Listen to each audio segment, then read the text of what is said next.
guys, I'm Shanugapriya, your anatomy lecturer in SNS College of Allied Health Science.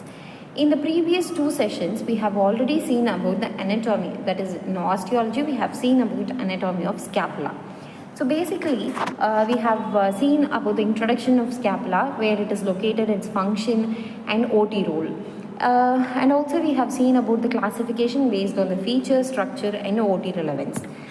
And also the parts of scapula like body, spine, acromion and glenoid cavity.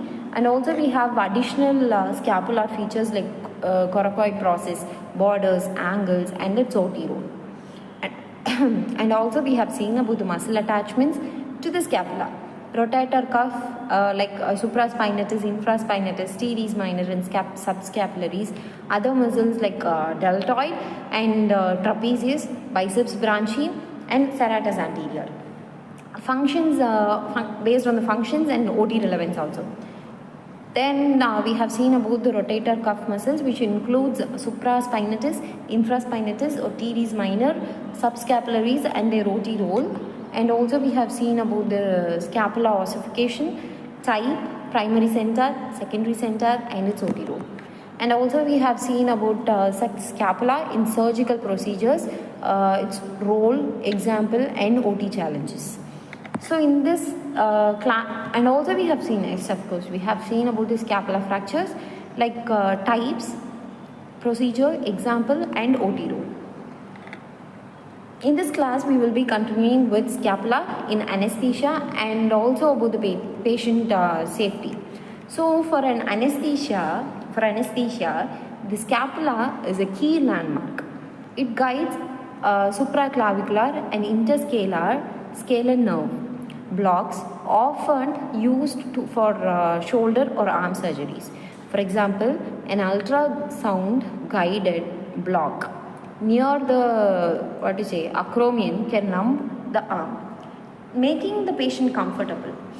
As anesthesia technologist, you will assist setting up ultrasound equipment and monitoring the patient. And you can see in this image, can you see it clearly? Yeah. So basically the patient safety is so critical.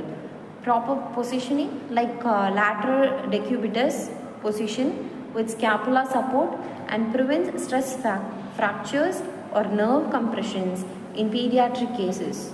We are extra careful due to incomplete ossification. You also monitor for neurovascular damage like brachial plexus to ensure a safe procedure. So in conclusion, we have landmarks where this scapula guides supraclavicular and interscalar nerve blocks, and its procedure is brachial flex block for shoulder or arm surgeries. Example, we use ultrasound guided block near the acromion, and OT role ensures effective regional anesthesia.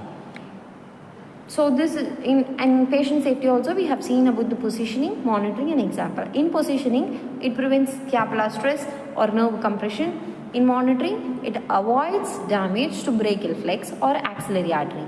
Example also, the lateral decubitus position with scapular support. Consider incomplete ossification in pediatric cases. For the summary and conclusion, so we are coming to the last question. Let's wrap up. The scapula is a flat triangular bone vital for shoulder stability. So the muscle function and OT precision.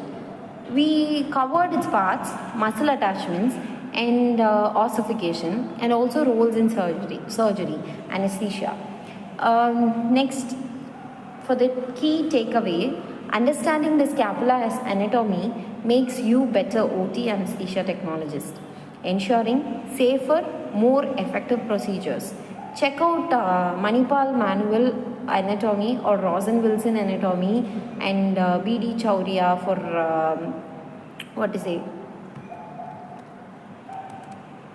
B.D. Chauria for better understanding or for more details.